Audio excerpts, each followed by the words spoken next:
নবী মূসা কালিমুল্লাহর সময়েও এই যে বর্তমান সময় যেমন বৃষ্টির জন্য নামাজ পড়া হচ্ছে সলাতুল ইস্তিসকা, নবী মূসা আলাইহিস সালাতু ওয়াস সালাম তিনি একবার আল্লাহর কাছে গোটা কওমের লোকদেরকে নিয়ে হাত তুলেছিলেন।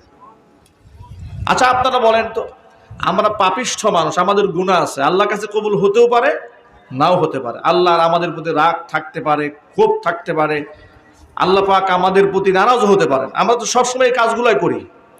যদি আল্লাহ আমাদের ক্ষমা করেন এটা আল্লাহর দয়া, কিন্তু আল্লাহর দয়া পাওয়ার মতো কাজ আমরা বেশিরভাগ করি না, ঠিক কিনা? কিন্তু নবী দোয়া করলে সেই দোয়া কবুল হবে না, এটা কি হয়? মুসা আলাইহিস সালাতু ওয়াস সালাম দোয়া করছে, দোয়া কবুল হচ্ছে না। তিনি পেরেশান হয়ে গেলেন, কেন দোয়া কবুল হচ্ছে না? আমি একজন নবী আর আল্লাহর সাথে আমার এতটা ঘনিষ্ঠ সম্পর্ক রয়েছে যে আমি কথা বললে আল্লাহ শোনেন, আল্লাহ কথা বললে আমি শুনি। সুবহানাল্লাহ বলেন।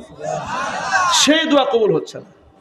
জিবরাইল আলাইহিস সালাতু ওয়াস সালাম মারফত জানানো হলো যে আপনার উপস্থিত কওমের মধ্যে একজন পাপিষ্ঠ ব্যক্তি আছে, যে পাপিষ্ঠ ব্যক্তির কারণে দোয়া কবুল হচ্ছে না, আপনি তাকে এখান থেকে উঠাইয়া দেন।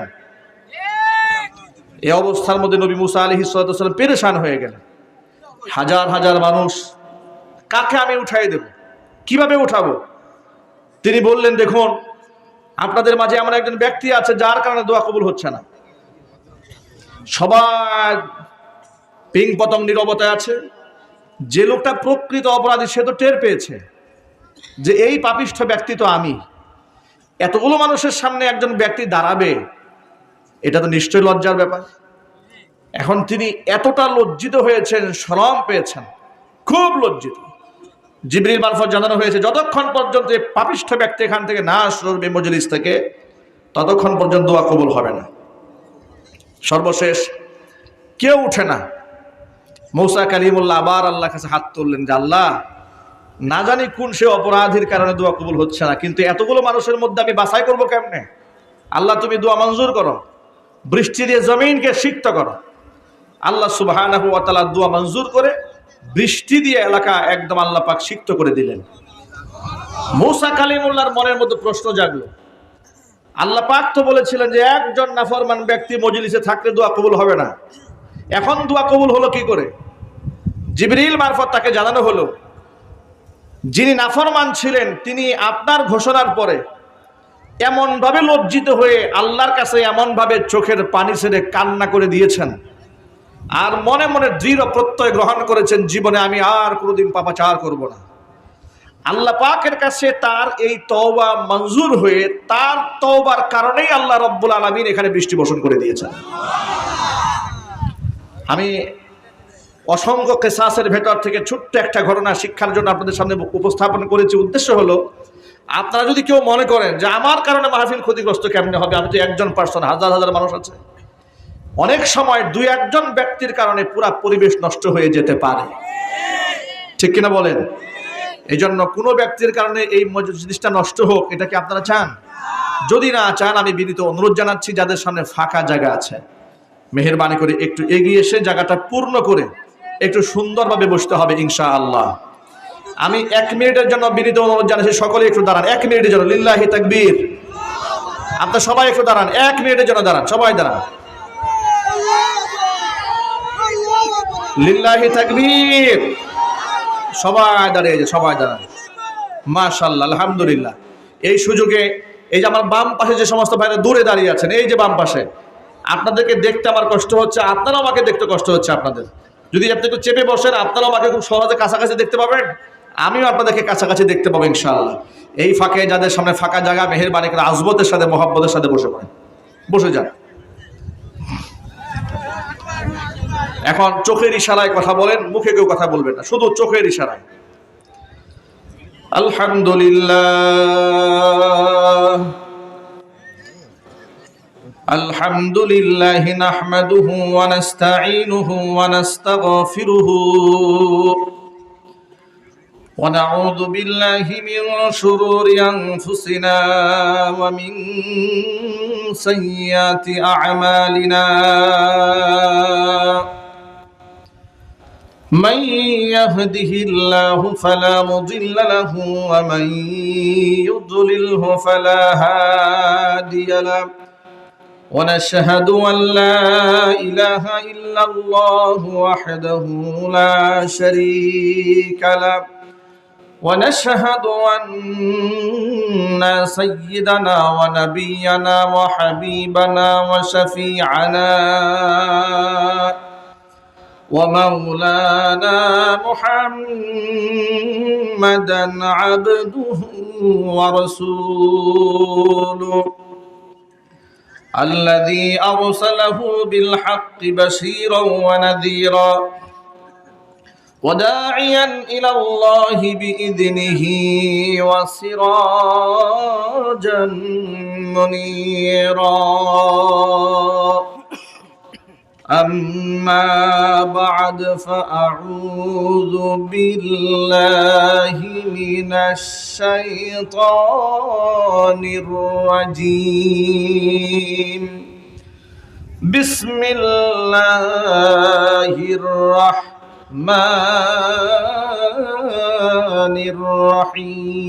الرحيم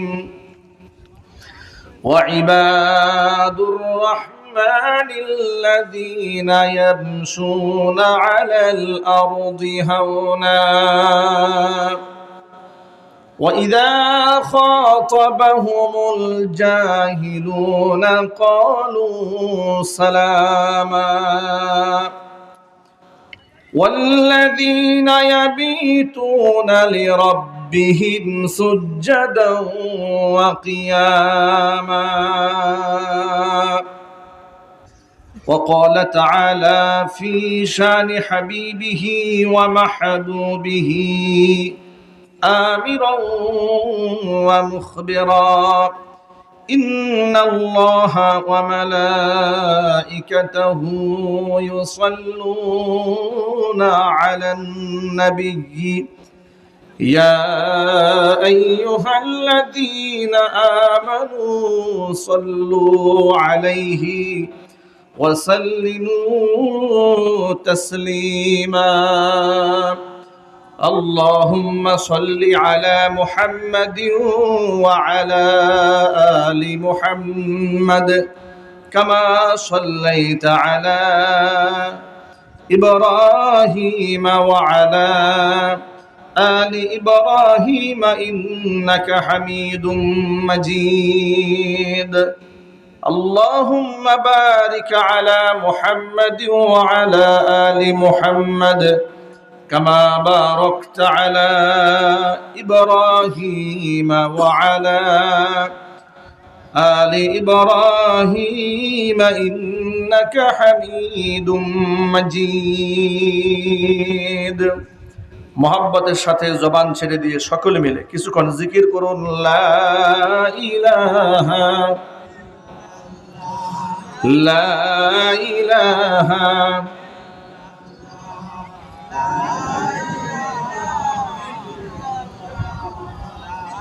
لا إله إلا الله لا إله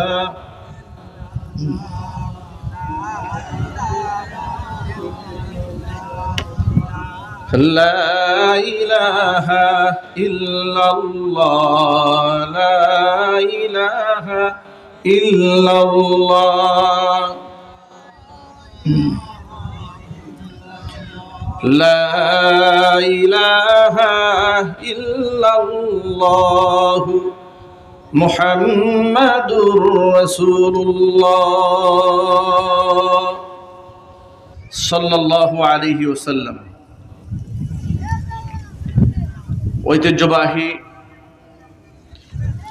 খুলনা জেলার অন্তর্গত পাইকগাছা গদাইপুর মঠবাটি দারুল কোরআন নুরানী হাফিজিয়া মাদ্রাসা উল্লিল্লাহ বোর্ডিং এর উদ্যোগে এলাকার মৃত ব্যক্তিদের রুহের মাগফিরাত কামনায় আয়োজিত তৃতীয় বার্ষিকী 2 দিন ব্যাপী তাফসীর কোরআন মাহফিলের দ্বিতীয় দিবসের শেষ অধিবেশনের সম্মানিত সভাপতি সাহেব, আমন্ত্রিত হাজারাত উলামায়ে কেরাম, মুরব্বিয়ানে ইজম, অত্র এলাকা এবং পার্শ্ববর্তী এলাকার বিভিন্ন প্রান্ত থেকে ছুটে আসা দিন দরদি, ইমানদার, পরহেজগার, মুত্তাকি মুসলিম ভাইয়েরা, পর্দার অন্তরালে অবস্থানরত আমাদের সকলের শ্রদ্ধাভাজন পর্দানিশীন মা এবং বোনেরা, মহান আল্লাহ রব্বুল আলামিনের দরবারে আলিশানে লাখ কোটি শুকরিয়া আদায় করছি যে মহান মনিব মুসলিম উম্মার এই ক্লান্তি লগ্নে হাজারো প্রতিকূলতাকে উপেক্ষা করে শত সহস্র বাধাকে পেরিয়ে নবী করিম সাল্লাল্লাহু আলাইহি ওয়াসাল্লামের ভাষায় বেহেশতের বাগানের মধ্যে উলামায়ে ইকরামের মাজলিসে কোরআন হাদিসের মাহফিলে আমাদেরকে যথা সময়ে উপস্থিত হয়ে কোরআন সুন্নাহ থেকে আলোচনা করার, আলোচনা শোনার সুযোগ করে দিয়েছেন। এজন্য আপনারা খুশি না বেজার? কম না বেশি? উচ্ছ্বসিত কণ্ঠে খুশি মনে মন প্রাণ উজাড় করে আল্লাহ পাকের শেখানো ভাষায় শুকরিয়া আদায় করছি। জবান ছেড়ে দিয়ে সকলে একযোগে বলছি আলহামদুলিল্লাহ। রব্বানা লাকাল হামদ হামদান কাসীরা তাইয়িবান মুবারাকান ফীহি। রব্বানা লাকাল হামদু কামা ইয়ানবাগি লিজালালি ওয়াজহিকা ওয়া আযীমি সুলতানিকা। আল্লাহ রাব্বুল আলামিন আজকের তাফসীরুল কোরআন মাহফিলকে কবুল করুন। মঠ বাটি দারুল কোরআন নুরানী হাফিজিয়া মাদ্রাসা ওলিল্লাহ বোর্ডিংকে আল্লাহ পাক কিয়ামত পর্যন্ত কবুল করুন। আমিন। মাদ্রাসার সমস্ত হাজাত আল্লাহ পাক তার গায়বে খাজানা থেকে মিটিয়ে দিন।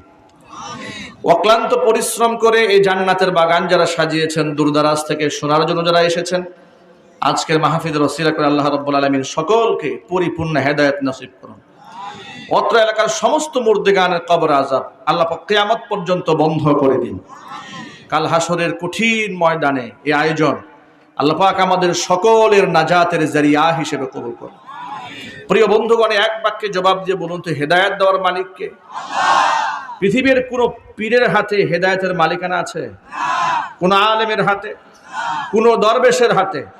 কোন বুজুর্গের হাতে? আলেম উলামা, পীর বুজুর্গ, উলামা মাশায়েখ তো দূরের কথা, পৃথিবীর কোন নবীকেও আল্লাহ পাক হেদায়েতের মালিক বানাননি।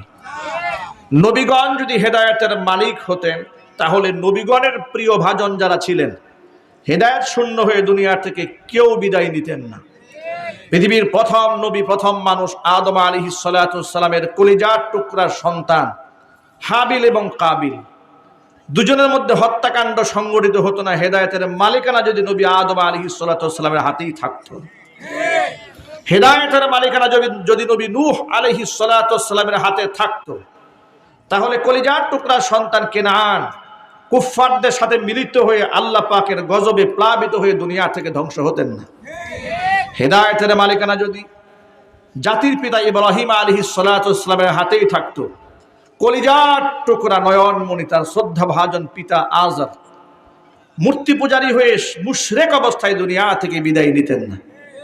হেদায়েতের মালিকানা যদি দু জাহানের বাদশা ইমামুল মুরসালিন রাহমাতুল লিল আলামিন খাতামুল আম্বিয়া নবিয়ুনা মুহাম্মদুর রাসূলুল্লাহ সাল্লাল্লাহু আলাইহি ওয়াসাল্লামের হাতেই থাকতো তাহলে কলিজার টুকরা চাচা আবু তালেব ঈমান হারা হয়ে কুফরি অবস্থায় দুনিয়া থেকে বিদায় নিতেন না।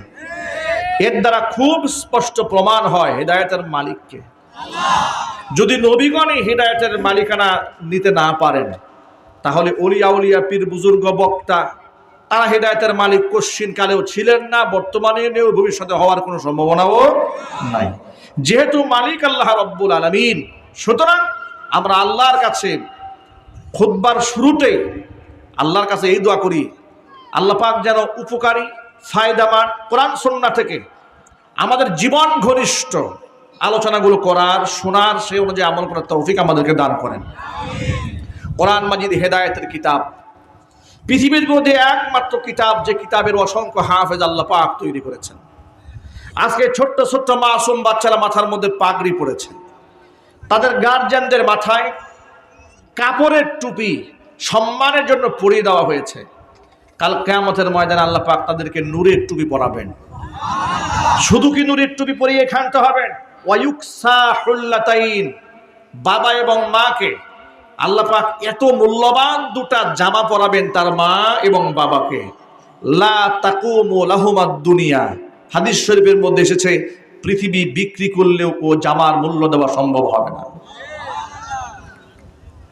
অবাক বিস্ময়ে হাফেজে কোরআনের পিতামাতা আল্লাহর কাছে জানতে চাইবেন, রব্বুল আলামিন বিমা কাসাইতানা, এত মূল্যবান পোশাক তুমি কেন পরালে আমাদের? আমরা তো এত দামি পোশাক পরিধান করার যোগ্য নই, কেন পরালেন? কোন আমলের বিনিময়ে আল্লাহ পাক আমাদের এই উপহার তুমি দিয়েছো?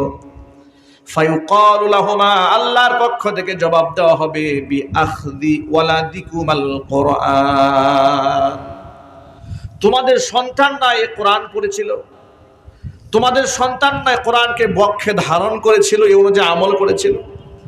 তোমাদের সন্তানকে এই শিক্ষায় শিক্ষিত করার কারণে, কোরআনে কারিমের নূর তাদের সিনার মধ্যে ঢুকিয়ে দেওয়ার কারণে আজকে তোমাদের গায়ে এই সম্মানের পোশাক পরিয়ে দেওয়া হয়েছে।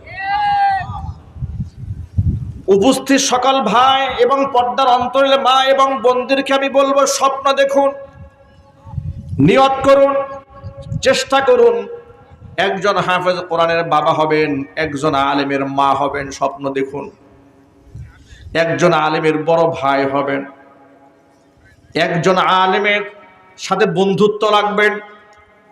আল্লাহর নবী রাহমাতুল লিল আলামিন বলেছেন, তুমি 5টা বিষয়ের মধ্যে যে কোনো 4টা জিনিস হবে, কিন্তু খবরদার 5ম প্রকার তুমি হতে যাবে না। তোমার 1 নাম্বার কাজ হচ্ছে কুন আলিমান, যদি সম্ভব হয় তুমি নিজে আলেম হয়ে যাও, আও মুতাআল্লিমান, অথবা আলেমের ছাত্র হও, আও মুস্তামিআন, অথবা আলেমের শ্রোতা হও, আও মুহিব্বান, অথবা আলেমকে হৃদয় দিয়ে ভালোবাসো। প্রথম হচ্ছে কোন আলিমান, নিজে আলেম হও, আও মুতাআল্লিমান, দ্বিতীয় নাম্বার হয়তো তুমি আলেমের ছাত্র হও, 3 নাম্বার আও মুস্তামিআন, আলেমের শ্রোতা হও, 4 নাম্বার আও মুহিব্বান, আলেমকে ভালোবাসো। খবরদার ওয়ালা তাকুনিল খামিস ফাতাহলিক, 5ম নাম্বার হইও না, তাহলে ধ্বংস হবে। এর মানে হচ্ছে খবরদার, খবরদার তুমি আলেম বিদ্বেষী হইও না। আলেম বিদ্বেষী হলে ধ্বংস হতে হবে, এই বক্তব্য কোন আলেম দেয়নি। 1500 বছর আগে আল্লাহ নবী রাহমাতুল লিল আলামিন, যিনি মন গড়া কোনো কথা বলেননি, যা বলেছেন ওহী নির্দেশেই বলেছেন, যার ব্যাপারে আল্লাহ রাব্বুল আলামিন বলেছেন, ওয়ামা ইয়ানতিকু আনিল হাওয়া ইন হুয়া ইল্লা ওয়াহয়ুন ইউহা। আমার নবী মন গড়া কিছুই বলেন না, যা বলেন আমি যা শিক্ষা দেই সেটাই বলেন। জোরে কোন আল্লাহু আকবার। সে রাসূল বলেছেন, আলেম বিদ্বেষী হলে তুমি ধ্বংস হয়ে যাবে। 56,000 বর্গ মাইলের এই সোনার বাংলাদেশে আলেমুল আমাদেরকে শ্রদ্ধা করে, ভালোবাসে, মোহাব্বত করে, এমন লোকের অভাব নাই, আলহামদুলিল্লাহ। ঠিক কিনা বলে? যদিও বাংলাদেশ সহ গোটা পৃথিবীর যত মিডিয়া আছে, মিডিয়াগুলো সবসময় আলেমদের প্রশংসা করবে দূরের কথা, তাদের গোটা জিন্দেগির কোনো ত্রুটি বিচ্যুতি যদি তাদের ক্যামেরায় ধরা পড়ে, তাদের কাছে প্রমাণ পাওয়া যায়, তাহলে সেই সমস্ত বক্তব্যগুলাই মিডিয়ার সামনে হাইলাইট করে প্রচার করে আলেমদের মান সম্মানকে ধ্বংস করে দেওয়ার জন্য প্রচেষ্টা চালানো হয়। ঠিক কিনা বলেন? কিন্তু আলেমদের বিরোধী এত অপপ্রচার হয়, এরপর আলেমদের প্রতি মানুষের ভালোবাসাও কমে না, মহব্বতও কমে না, আস্থাও কমে না। কথা বলতে হবে, ঠিক কিনা? এই পর্যন্ত যত আলেমদের উপর মিথ্যা অপবাদ দেওয়া হয়েছে, বিনা অপরাধে যত আলেমদেরকে নির্যাতন করা হয়েছে, পত্রপত্রিকায় তাদের চরিত্র নিয়ে নানান বাজে কথা বলা হয়েছে, একজন আলেমকেও মানুষের দিল থেকে তারা মুছে দিতে পারে নাই। 55 বছর কোরআনে কারিমের তাফসীর করেছেন কোরআনের পাখি। বাংলাদেশ থেকে যখন বিদায় হলেন, এই জমিন থেকে, পৃথিবী থেকে বিদায় হলেন, পৃথিবী থেকে বিদায় হওয়ার পরে তার প্রতি মানুষের ভক্তি, শ্রদ্ধা, আন্তরিকতা, মহব্বত, ভালোবাসার যে বহিঃপ্রকাশ ঘটেছে, আমার জীবদ্দশায় ইতিহাসের পাতায় হয়তো আর কিছু থাকতেও পারে।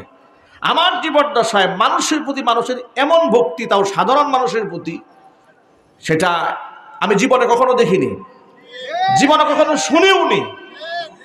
নবী রাসূলদের কথা তো আলাদা, তারা বেগুনা মাসুম, তাদের মর্যাদা অনেক অনেক উপরে, সাহাবায়ে কেরামের মর্যাদা অনেক উপরে, আইম্মায়ে মুজতাহিদিন, সালফে সালেহিন তারা অনেক উপরে।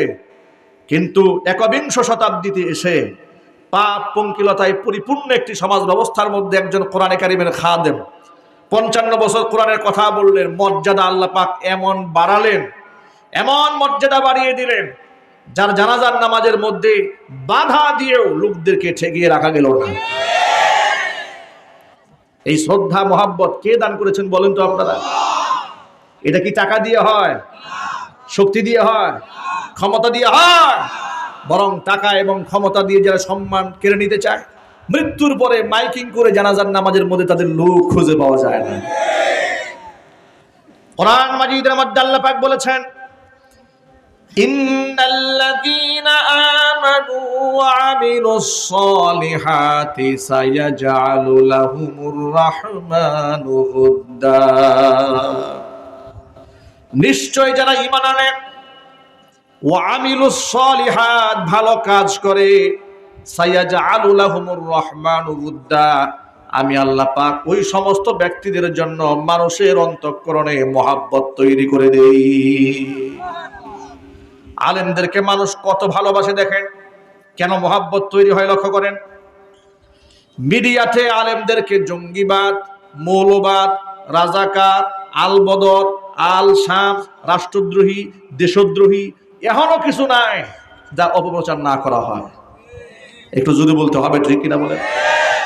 আপনাদেরকে ছোট্ট একটা কথা বলি, দেখেন এই দেশের নাস্তিক যারা, বেঈমান যারা, তারা পৃথিবীর সব ধর্মের স্বাধীনতা মানতে পারলেও ইসলাম ধর্মের স্বকীয়তা ওদের বরদাস্ত হয় না। তার প্রমাণ দিয়ে লক্ষ্য করেন, প্রাচ্যের অক্সফোর্ড খ্যাত ঢাকা বিশ্ববিদ্যালয়, উপমহাদেশের মধ্যে নাম করে একটা বিশ্ববিদ্যালয়। এই ঢাকা বিশ্ববিদ্যালয় নবাব সলিমুল্লাহ একজন মুসলমান, একজন প্রকৃত সুন্নি মুসলমান। তার ছবি এখনো আছে, লম্বা লম্বা দাড়িওয়ালা, মাথায় টুপি, হাতের মধ্যে লাঠি। তার দানকৃত ওয়াকফকৃত জমির মধ্যে তৈরি হয়েছে ঢাকা বিশ্ববিদ্যালয়। মুসলিমদের ট্যাক্সের টাকায় চলছে এই বিশ্ববিদ্যালয়। সেই বিশ্ববিদ্যালয়ের মধ্যে গত রমজান মাসে হোলি উৎসব করতে দেওয়া হয়েছে, কিন্তু রমজান মাসে ইফতারের প্রোগ্রাম করতে দেওয়া হয় নাই। কথা বলতে হবে ঠিক কিনা? মাত্র কদিন আগে দেখেছেন সালাতুল ইস্তিসকা, বৃষ্টি হচ্ছে না, খরর তাপে জমিন ফেটে যাচ্ছে, তাপমাত্রায় মানুষের জীবন অতিষ্ঠ হয়ে উঠেছে। ইস্তিসকার নামাজের জন্য, বৃষ্টি প্রার্থনা নামাজের জন্য ঢাকা বিশ্ববিদ্যালয়ের মধ্যে ছাত্ররা চেয়েছে, সেখানকার কর্তৃপক্ষ সালাতুল ইস্তিসকা পড়ার জন্য বিশ্ববিদ্যালয়ের আঙিনায় অনুমতি প্রদান করে নাই।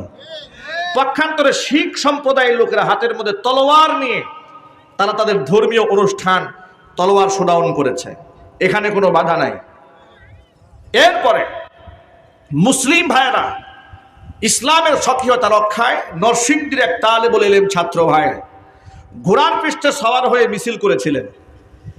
নাস্তিকরা বলেছে এটা জঙ্গি হওয়ার আলামত, তাকে কারাগারে ঢুকিয়ে দিয়েছে। পক্ষান্তরে ফরিদপুরের মধুখালীতে পূজা অর্চনার নামে প্রকাশ্যে বড় বড় রাম দা হাতে নিয়ে লোকেরা মিছিল করেছে। এখানে বামপন্থীদের কিংবা রামপন্থীদের কিংবা কলা বিজ্ঞানী শাহবাগপন্থীদের কোনো আওয়াজ নাই। কথা বলতে হবে ঠিক কিনা? আমি মাত্র কয়েকটা এক্সাম্পল আপনাদের সামনে উপস্থাপন করেছি শুধু বুঝাবার জন্য। ইফতার প্রোগ্রামকে নিষেধ করা হয়েছে এই কথা বলে যে রাষ্ট্রের অর্থনীতির অবস্থা ভালো না, অর্থনীতি সাশ্রয় করতে হবে, ইফতার পার্টি করতে গেলে অনেক টাকা ব্যয় হয়, এই জন্য ইফতার প্রোগ্রাম করা যাবে না। ইফতার প্রোগ্রাম করা যাবে না, টাকা অপচয় হয়। কিন্তু প্রশ্ন হচ্ছে পহেলা বৈশাখের নামে যে কোটি কোটি টাকা ব্যয় হলো, এখানে তো নিষেধ করা হলো না। এর দ্বারা খুব সুস্পষ্ট বোঝা যায় আসলেই অর্থনীতির সাশ্রয় করা মূল উদ্দেশ্য নয়। উদ্দেশ্য হচ্ছে চক্রান্ত করে ইসলামিক সংস্কৃতি, তাহজিব, তামাদ্দুনকে বাংলাদেশ থেকে মিটিয়ে দেওয়া। এই সমস্ত পরিকল্পনা বাস্তবায়নের পথে চলছে নাস্তিক বেঈমানেরা। আর আমাদের হুজুররাই ঠিক এই মুহূর্তে কি করছে জানেন? আমাদের দেশের আলেম সমাজ এই মুহূর্তে, সবার কথা বলছে না, কিছু লোকেরা, দেশের উল্লেখযোগ্য কিছু আলেম ওলামারা নিজেদের মধ্যে অন্তর্দ্বন্দ্বে, অন্তর্কলহে লিপ্ত হয়ে তারা বহস মুবাহাসা নিয়ে ব্যস্ত আছে। এমনকি এমন কঠিন দুর্দিনে যখন মুসলমানদের জাতি সত্তা রক্ষার সময় কে আওয়ামী লীগ, কে বিএনপি, কে জামাত, কে জাতীয় পার্টি, কে হেফাজত, কে চরমনায়, কে জামাত ইসলামী, কে আহলে হাদিস, কে মাযহাবি, কে লা মাযহাবি, কে সুন্নি, কে ওয়াহাবি, এই সমস্ত মতভেদ ভুলে গিয়ে নিজেদের ভিতরকার অন্তর্দ্বন্দ্ব এবং অন্তর্কন্দল নিজেদের মধ্যে রেখে যার দেশের স্বাধীনতা সার্বভৌমত্ব রক্ষার এবং ইসলামের স্বকীয়তা রক্ষায় যখন ঐক্যবদ্ধ হওয়া দরকার ছিল, ঠিক ওই মুহূর্তে ঐক্যবদ্ধ না হয়ে এক আলেম আরেক আলেমের বিরুদ্ধে বিষোদ্গার করে চলছে। এর থেকে লজ্জা, এর চেয়ে হীনমন্যতা, এর চেয়ে আফসোস এবং পরিতাপের বিষয় আর কিছুই হতে পারে না। উল্লেখযোগ্য বলা যায়, বাংলাদেশে আলেম কুল শিরোমণি, আলেমদের শ্রদ্ধার পাত্র, তরুণ প্রজন্ম থেকে শুরু করে একবারে বৃদ্ধ পর্যন্ত সকল মানুষের চোখের নয়নমণি হয়েছেন বর্তমান সমাজে শেখ আহমদুল্লাহ হাফিজাহুল্লাহ। আল্লাহ পাক যেন শেখ আহমদুল্লাহ নেক হায়াত দারাজ করেন, যিনি সব দলের মানুষের কাছে অত্যন্ত গ্রহণযোগ্য ব্যক্তি। এমন একজন ব্যক্তি যিনি একদিক থেকে আলেম, একদিক থেকে দায়ী, একদিক থেকে লেখক, একদিক থেকে গবেষক, একদিক থেকে তিনি চিন্তামান এবং ফিকিরমান একজন আলেম, উম্মাহ দরদি একজন আলেম। রাষ্ট্রে এবং জাতির যে কোনো দুর্দিনে সবার আগে যিনি ঝাঁপিয়ে পড়েন তার নাম শেখ আহমদুল্লাহ। কথা বলেন ঠিক কিনা? এমন একজন ব্যক্তিকে বাংলাদেশের এক কুখ্যাত টিকটকার বক্তা গিয়াসউদ্দিন তাহিরি এক মাহফিলের মঞ্চে বলে বেড়াচ্ছে, আহমদুল্লাহ যে রুমাল পরে বলছে যে ঘুমটার মধ্যে নাকি পুংটার বাসা। নাউজুবিল্লাহ, আসতে বললেন আপনারা? আমি আপনাদের কাছে বিনয়ের সাথে প্রশ্ন করতে চাই, এটা কোনো আলেমের প্রতি একজন আলেমের ভাষা হতে পারে? চিৎকার দিয়ে বলেন। যেহেতু আলেমের ভাষা হতে পারে না, আর সে তো হয়তো বা আলেম নন বিদায় তার মুখ থেকে এমন জঘন্য শব্দ বের হয়েছে। এখানে তো হয় না। আর সুন্নাহ ফাউন্ডেশনের মাধ্যমে গোটা বাংলাদেশের আপামর জনসাধারণ যে উপকৃত হচ্ছে, দেখেছেন আপনারা করোনাকালীন সময় যে পরিমাণ ত্রাণ আর সুন্নাহ ফাউন্ডেশন থেকে বিতরণ করা হয়েছে, বন্যা কবলিত মানুষের জন্য, দুস্থ দরিদ্র অসহায় মানুষের পিছনে যে পরিমাণ অর্থ তারা সেখান থেকে সুন্নাহ ফাউন্ডেশন থেকে ব্যয় করেছেন। এখনো পর্যন্ত প্রত্যন্ত অঞ্চলে দরিদ্র অসহায় মানুষদেরকে তারা অটো রিক্সা কিনে দিচ্ছে, এরপরে তারা রিক্সা কিনে দিচ্ছে, সিএনজি কিনে দিচ্ছে, এভাবে দরিদ্র অসহায় মানুষের পাশে তারা দাঁড়াচ্ছে। এই ভদ্রলোকটি বলছে, এই তাহিরি সাহেব বলছে যে সুন্নাহ ফাউন্ডেশন নাকি আপনার শেখ আহমদুল্লাহ ফাউন্ডেশনের মাধ্যমে মানুষকে ধোঁকা দিয়ে বোকা বানিয়ে নাকি টাকা হাতিয়ে নিচ্ছে। একজন গ্রহণযোগ্য আলেমের ব্যাপারে এই ধরনের মন্তব্য প্রকাশ্য দিবালোকে করে যাচ্ছে। আমি বলিষ্ঠভাবে এর প্রতিবাদ জানাচ্ছি। আমি বলবো, জনাব তাহিরি সাহেবকে বলবো, আপনার যদি প্রতিবাদ করতে মনে চায়, মধুখালীতে নির্মমভাবে আমার দুজন মুসলিম ভাইকে হত্যা করা হয়েছে, তাদের বিরুদ্ধে কথা বলেন। কথা একটু বলতে হবে, ঠিক কিনা যদি বলেন। ইফতার পার্টি বন্ধ করলো কারা ঢাকা বিশ্ববিদ্যালয়ে, কারা রোজাদারদের উপর হামলা করেছে তাদের বিরুদ্ধে গর্জে উঠুন। যদি সাহস থাকে, যদি হিম্মত থাকে, শিক্ষা সিলেবাস যারা কুফরি সিলেবাস ঢুকিয়ে দিয়েছে, ইসলাম বিদ্বেষী কর্মকাণ্ড যারা ঢুকিয়েছে, শরীর শরীফার গল্প ঢুকিয়ে এদেশের মধ্যে কওমে লুটের অভিশপ্ত কর্মকাণ্ড যারা ঢুকাবার চেষ্টা করছে, তাদের বিরুদ্ধে কথা বলুন। তাদের বিরুদ্ধে কোনো আওয়াজ নাই, জালেমের বিরুদ্ধে কোনো কথা নাই। দেশের উল্লেখযোগ্য আলেমের বিরুদ্ধে তারা কথা বলছে। আল্লাহ পাক যেন এই ব্যক্তিকে পরিপূর্ণ হেদায়েত দান করেন। আমি আমার ভাষায় বলি, প্রিয় ভাইয়েরা আমার, সমালোচনা আপনি কার করছেন? আপনি জনাব গিয়াসউদ্দিন তাহিরি সাহেব, আপনার বক্তব্য টিকটকারদের খোরাক হয়। কথা বলতে হবে। আপনার বক্তব্য থেকে হেদায়েতের গন্ধ পাওয়া যায় না, টিকটকারদের খোরাক হয়। টিকটকাররা আপনার বক্তব্য নিয়ে ডিজে পার্টির গান বানায়। পক্ষান্তরে শেখ আহমদুল্লাহর বক্তব্য শুনে টিকটকাররা হেদায়েত প্রাপ্ত হয়ে যায়। যার দরুন আপনার প্রত্যেকটা মাহফিল থেকে কাট পিস বের করে টিকটক আইডি বানায়া, টিকটক ভিডিও বানায়া হাসি তামাশা করা যায়। কিন্তু শেখ আহমদুল্লাহর একটা কথা নিয়েও জাতি টিকটক বানাতে পারে নাই। এর দ্বারা আপনি আপনার ওজনটা আন্দাজ করেন, কোথায় ঢিল মারেন। সব জায়গায় ঢিল মারতে যাবেন না। আল্লাহ পাক যেন আলেমদের ঐক্যবদ্ধ হয়ে কাজ করার তৌফিক দান করেন। আর যারা আলেমদের সমালোচনা করে, আল্লাহ পাক যেন তাদের হেদায়েত দান করেন। জোরে জোরে কোন আমিন।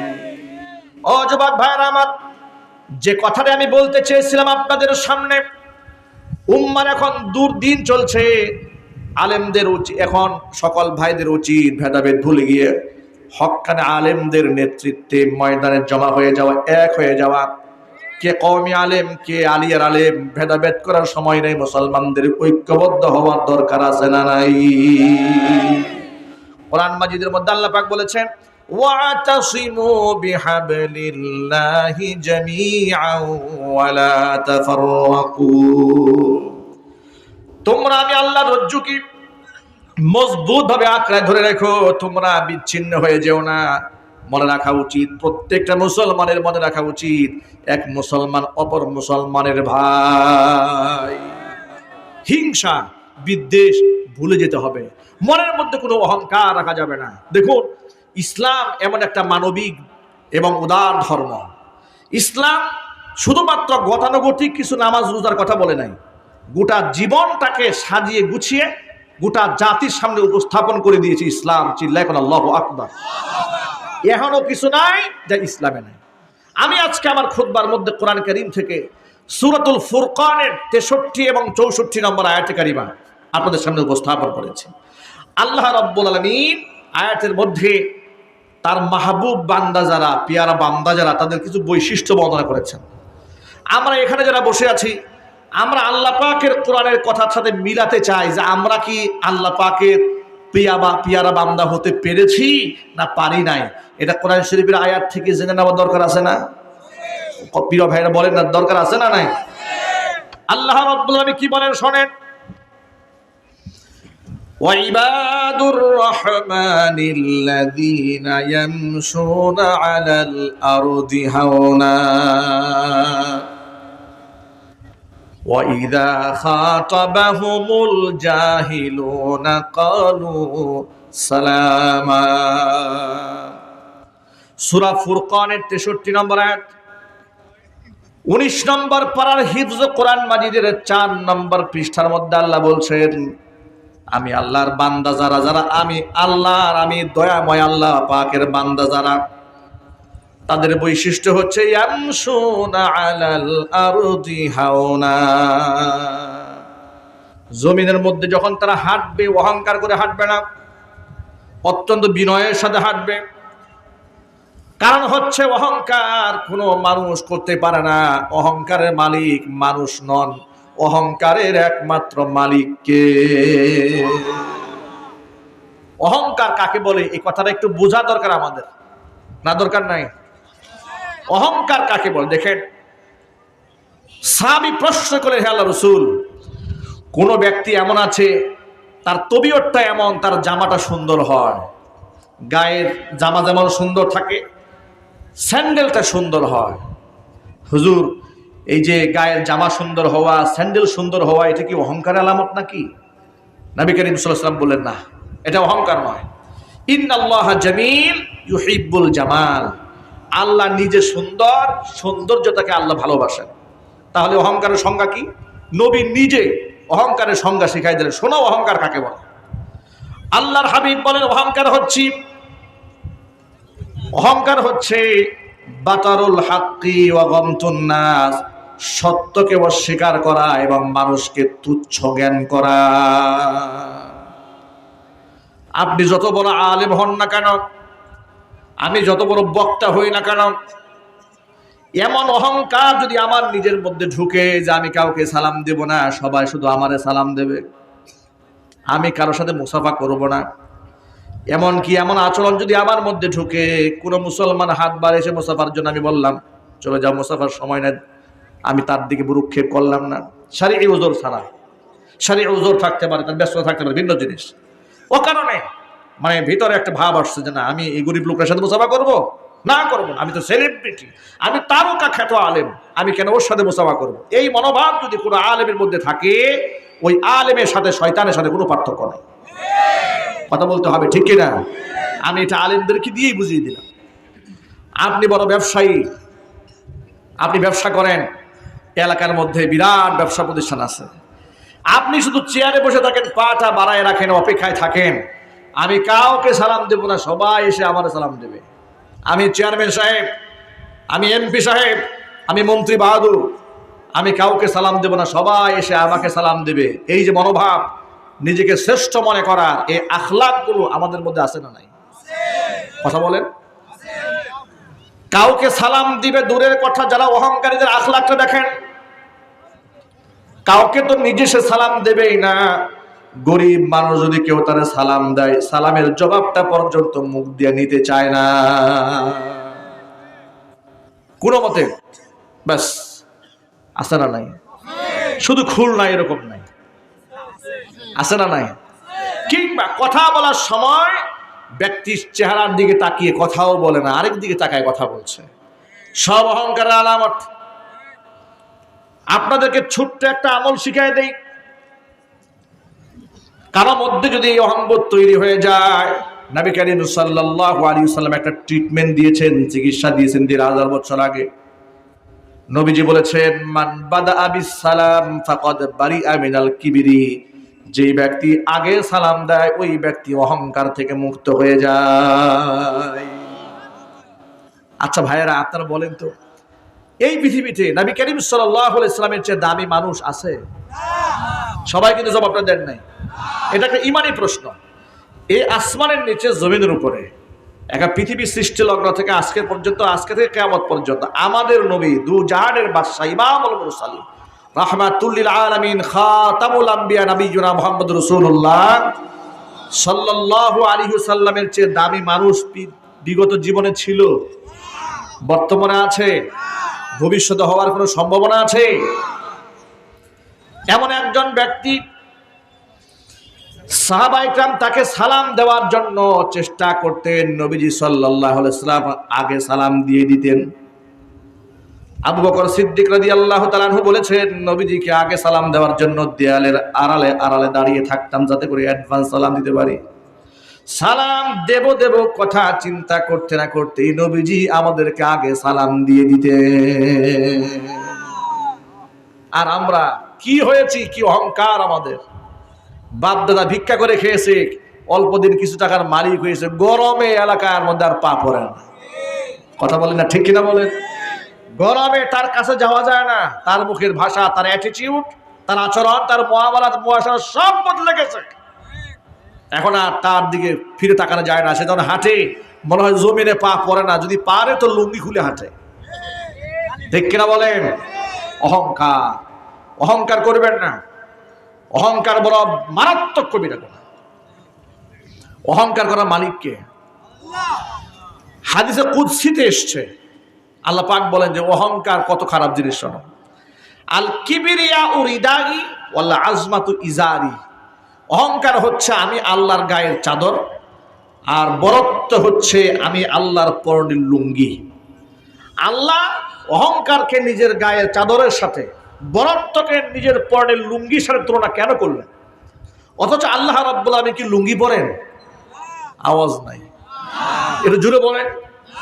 আল্লাহ লুঙ্গি পরেন? আল্লাহ চাদর গায়ে দেন? তাহলে আল্লাহ কেন দিলেন এই উপমা? উপমা দেওয়ার উদ্দেশ্য হলো, মুহাদ্দিসিনে কেরাম এর তাত্ত্বিক বিশ্লেষণ করেছেন।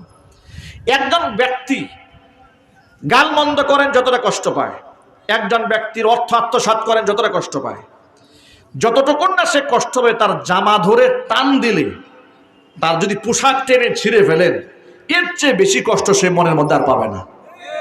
ঠিক কিনা বলেন? তার হৃদয়টা ভেঙে চূর্ণ বিচূর্ণ হয়ে যাবে। হাদিসের মধ্যে অহংকারকে আল্লাহ পাকের গায়ের চাদর, বরত্বকে আল্লাহর লুঙ্গির সাথে তুলনা করার তাত্ত্বিক সমাধান এটা। অহংকার করলে আল্লাহ পাক এতটা নারাজ হন যেন তুমি আল্লাহর জামা ধরে টান দিয়েছো, যেন আল্লাহ পাকের পরনের লুঙ্গি ধরে তুমি টান দিয়েছো। আল্লাহ রব্বুল আলামিন তোমার প্রতি এমন ক্ষুব্ধ হন। হাদিস এসছে, ফামান নাযানি আহাদান মিনহুমা, কেউ যদি বরত্ব প্রদর্শন করে জমিনে, অহং প্রদর্শন করেন জমিনের মধ্যে, কাযাফতুহু ফিন্নার, তাকে আমি জাহান্নামে নিক্ষেপ করব। আমার উপস্থিত ভাইরা, ইসলাম আমাকে এমন একটি জীবন দর্শন উপহার দিয়েছেন, কেউ যদি কোরআনের কথা মান্য করে, তার চেয়ে সভ্য আর তার চাইতে ভালো মানুষ সমাজে আর হবে না। এই জন্য কোরআন শেখার দরকার আছে না নাই? জোরে বলেন। আচ্ছা ভাইরা, নিশ্চয় আপনারা শুনেছেন নবী করিম সাল্লাল্লাহু আলাইহি ওয়াসাল্লাম কি বলেছেন? খায়রুল কুরুনি কারনি সুম্মাল্লাযীনা ইয়ালুনাহুম সুম্মাল্লাযীনা ইয়ালুনাহুম। পৃথিবীর সমস্ত যুগের মধ্যে সর্বশ্রেষ্ঠ যুগ হচ্ছে আমি মুহাম্মদ সাল্লাল্লাহু আলাইহি ওয়াসাল্লামের যুগ। সুবহানাল্লাহ বলবেন না? কেন নবীজি নিজের যুগকে শ্রেষ্ঠ যুগ বলেছেন শুনেন। আল্লাহর হাবিব বলেন, আগের যুগ নয়, পরের যুগ নয়, পৃথিবীর মধ্যে শ্রেষ্ঠ যুগ হচ্ছে আমি মুহাম্মদ সাল্লাল্লাহু আলাইহি ওয়াসাল্লামের যুগ। সুম্মাল্লাযীনা ইয়ালুনাহুম সুম্মাল্লাযীনা ইয়ালুনাহুম, পর্যায়ক্রমে তার থেকে নিকটবর্তী জামানা পরবর্তী জামানার চেয়ে উত্তম, আবার তার পরবর্তী জামানার চেয়ে তার নিকটবর্তী জামানা উত্তম। এভাবে সবচেয়ে শ্রেষ্ঠ জামানা হচ্ছে আমি মুহাম্মদ সাল্লাল্লাহু আলাইহি ওয়াসাল্লামের জামানা। কারণ হলো নবীজির জামানায় আল্লাহর নবীর সান্নিধ্য গ্রহণ করে, কোরআনে কারীম থেকে তালিম তরবিয়াত শিক্ষা গ্রহণ করে এক একজন সাহাবী এমন সোনার টুকরা, এমন হীরার টুকরা তারা পরিণত হয়েছিলেন, এমন হীরার টুকরায় তারা পরিণত হয়েছিলেন, তাদেরকে অন্যায় থেকে বিরত রাখার জন্য র্যাব দিয়া, বিজিবি দিয়া আর ডিবি পুলিশ দিয়া পাহারা দেওয়ার কোনো প্রয়োজন হয় নাই। কোনো অফিসে, কোনো আদালতে সিসি ক্যামেরা লাগাবার কোনো প্রয়োজন হয় নাই। কারণ হলো ঈমান এবং আমলের বদৌলতে, বিশ্বাসের উপর কারো বিশ্বাসের উপর ভিত্তি করে প্রত্যেকজন সাহাবী নিজেই নিজের ঈমানের পাহারাদার হয়ে গিয়েছিলেন। জোরে বলেন সুবহানাল্লাহ। এমন পাহারাদার হয়েছিলেন যে তাদেরকে অন্যায় করলে টর্চ লাইট দিয়ে খুঁজে বের করার প্রয়োজন হয় নাই। অন্যায় করলে স্বেচ্ছায় তারা শাস্তিকে গ্রহণ করে নিয়েছেন, মুহাম্মদ সাল্লাল্লাহু আলাইহি ওয়াসাল্লামের সামনে এসে স্বীকারোক্তি পেশ করেছেন। আচ্ছা, আপনাদেরকে ছোট্ট করে একটা কথা বলি। যদি এমন একটা ঘোষণা এখানে দেওয়া হয় যে আজকে এখানে এশারের নামাজ পড়েন নাই কারা, দাঁড়ান। যে লোকে সারা বছরও পড়ে নাই ও মনে মনে চিন্তা করবে প্রয়োজনে দুজকে পূর্ব, মানুষের সামনে লাঞ্ছিত হব না। কথা বলে না, জোরে বলেন ঠিক কিনা বলেন। যদি এলাকার কেউ চুরি করে থাকে, আসলে চুরি করে থাকে, যদি মাইকে, মসজিদের মাইকে অ্যানাউন্স করা হয় যে কে চুরি করেছেন, আপনি নিজে স্বীকার করেন, কি চোর স্বীকার করবে? কথা বলে না। চোর স্বীকার করবে দূরের কথা, যদি সিসি ক্যামেরায় ধরাও পড়ে ও বলবে এটা আমি না। কথা বলেন ঠিক কিনা বলেন। বলবে এটা আমি না, এটা অন্য কেউ, এটা ভিডিও এডিটিং করে বসানো হয়েছে। এইভাবে বর্তমান জমানার লোকেরা অন্যায় করে নিজেদেরকে এইভাবে আড়াল করে রাখে। প্রত্যেকটা সিসি ক্যামেরা দেওয়া হয়েছে প্রত্যেকটা সরকারি অফিসে, যাতে করে ঘুষ লেনদেন বন্ধ হয়ে যায়। এই জন্য সিসি ক্যামেরা দেওয়ার পর থেকে দেশে আর ঘুষ চলে না।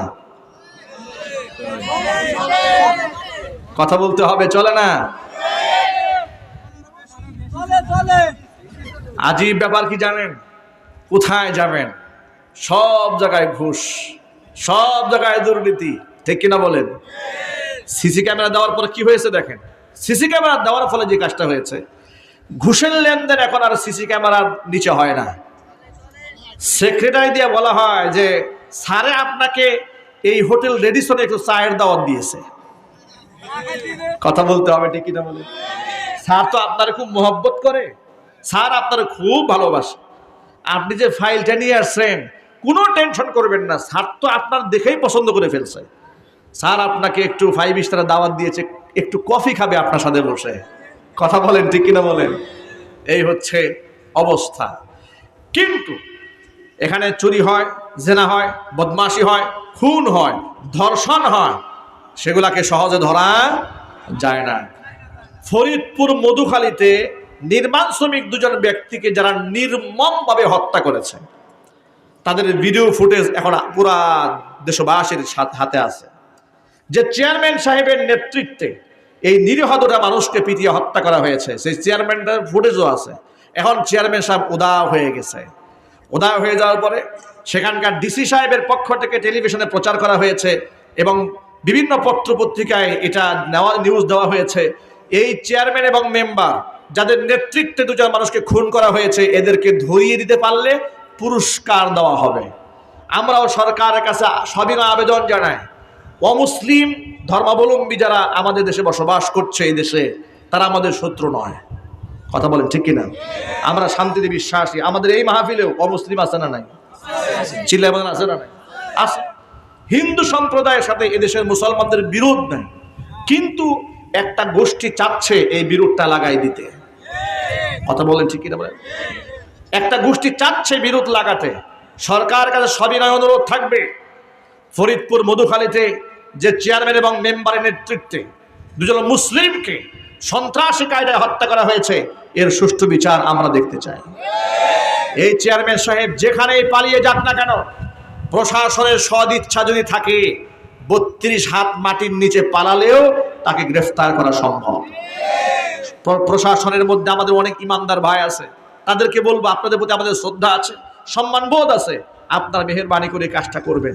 যদি কাজটা না করা হয় আপনাদের প্রতি মানুষের আস্থা নষ্ট হয়ে যাবে, বিশ্বাস ভঙ্গ হয়ে যাবে। এদেশের প্রশাসনের প্রতি, এদেশের সরকারের প্রতি, দায়িত্বশীলদের প্রতি আস্থা নষ্ট হোক, এটা আমরা চাই না। আমরা খুনিদের বিচার চাই। কথা বলতে হবে, ঠিক কিনা?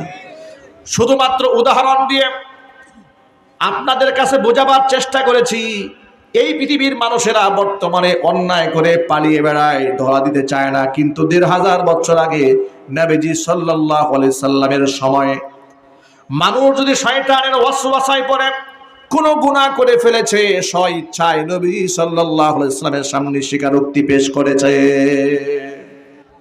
নবীর একজন আনসারী সাহাবীর নাম হচ্ছে মাইজ ইবনে মালিক আল আনসারী রাদিয়াল্লাহু তাআলা আনহু। হুজুরের কাছে আসলে, ইয়া রাসূলুল্লাহ তাহহিরনি, আপনি আমারে পাক বানান, আমি গুনাহ করে নিজেকে নাপাক বানায় ফেলেছি। হুজুর বললেন, ওয়াইহাক ওয়াস্তাগফিরিল্লাহ ওয়া তুব ইলাইহি, আরে বেটা যাও, গুনাহ করেছো তো আল্লাহর কাছে তওবা করো, মাপ চাও, আল্লাহ তোমার মাফ করে দেবে। লোকটা চলে গেছে। দ্বিতীয় দিন তিনি আবার আসলেন, এসে বললেন, ও নবীজি তাহহিরনি, আপনি আমারে পাক বানান, আমি গুনাহ করে নিজেকে নাপাক বানায় ফেলেছি। নবীজি দ্বিতীয় দিন তাকে একই কথা বলেন, ওয়াইহাক ওয়াস্তাগফিরিল্লাহ ওয়া তুব ইলাইহি, আই মিয়া চলে যাও, তুমি গুনাহ করেছো, আল্লাহর কাছে মাফ চাও। লোকটি চলে গেছে। তৃতীয় দিন তিনি আবার আসছেন, ইয়া রাসূলুল্লাহ আপনি আমারে পাক বানান, আমি নাপাক হয়ে, আমি নিজেকে নাপাক বানিয়ে ফেলেছি গুনাহ করে। নবীজি সাল্লাল্লাহু আলাইহি সাল্লাম এবার তৃতীয় দিন তাকে জিজ্ঞেস করলেন, ফিমা উতাহিরু, আল্লাহর বান্দা বারবার তোমাকে বলছি আল্লাহর কাছে তওবা করো, আল্লাহর কাছে ক্ষমা প্রার্থনা করো, আল্লাহ তোমাকে মাফ করে দিবেন। তুমি এমন কোন গুনাহ করেছো যে গুনাহ থেকে তোমাকে পাক করতে হবে? লোকটি নবীজি সাল্লাল্লাহু আলাইহি সাল্লামকে দেখে বলেন, মিনাজ জিনা ইয়া রাসূলুল্লাহ, ও আল্লাহর রাসূল, শয়তানের ওয়াসওয়াসায় পড়ে আমি জিনা করে ফেলেছি, আমার দেহটা তো নাপাক হয়ে গেছে। জিনার শাস্তি বড় মারাত্মক। ইসলামী শরীয়তে জিনার সাজা বড় কঠিন। অবিবাহিত যদি হয় এক বিধান, বিবাহিত হলে আরো কঠিন বিধান। অবিবাহিত ছেলে মেয়েদের বিধান আছে কোরআনে, আর বিবাহিত ছেলে মেয়েদের বিধান আছে হাদিসে। অবিবাহিতের জন্য বিধান কি? কোরআন কারীমে সূরা নূরের মধ্যে আল্লাহ বলেছেন, আয-যানিয়াতু ওয়াজ-যানি ফাজলিদু কুল্লা ওয়াহিদিন মিনহুমা মিআতা জালদা ওয়ালা তা'খুযুকুম বিহিমা রা'ফাতুন ফি দীনিল্লাহি ইন কুনতুম তু'মিনুনা বিল্লাহি ওয়াল ইয়াউমিল আখির ওয়ালইয়াশহাদ আযাবাহুমা তাইফাতুম মিনাল মুমিনিন। জিনাকার নারী আর পুরুষ যদি অবিবাহিত হয়, যদি ধরা পড়ে যায়, তাহলে ফাজলিদু কুল্লা ওয়াহিদিম মিনহুমা মিআতা জালদা, তাহলে নারী পুরুষ উভয়কে 100টা দুররা মারতে হবে। বিধানটা কার? আল্লাহর নামটা একটু জোরে বলেন তো ভাই। বিধানটি কে দিয়েছেন? আল্লাহ পাক বলেন যে এই যে 100 দুররা মারবে, এটা আবার গোপনে গৃহবন্দী করে মারবে না। এটা কেমনে করবে? ওয়ালিয়াশহাদ আযাবাহুমা তাইফাতুম মিনাল মুমিনিন, এটা ইমামদারদের সামনে একেবারে প্রত্যক্ষভাবে একদল ইমামদারদের সামনে প্রকাশ্য দিবালোকে এই শাস্তি তাদের উপর আরোপ করা হবে, যাতে করে এই দৃশ্য দেখে অন্যান্য ব্যক্তিরাও সতর্ক হয়ে যায় যে না না, সমাজে জিনা ব্যভিচার করা যাবে না। এই আইনটা আল্লাহ রাব্বুল আলামিন দিলেন, জিনাকার ব্যক্তিদের শাস্তির যে বিধানটা দিলেন, যাতে করে সমাজ থেকে জিনা ব্যভিচার দূর হয়ে যায়। আমাদের দেশে জিনা ব্যভিচার আছে নাকি? কম না বেশি? আরো চিৎকার দিয়ে বলেন, কম না বেশি? জিনা ব্যভিচার কি শুধু বেশি আছে? আমি অবাক হয়ে যাই। সিনেমার নায়ক নায়িকা, গায়ক গায়িকা, তারা এই অবৈধ জিনা ব্যভিচারকে প্রমোট করে।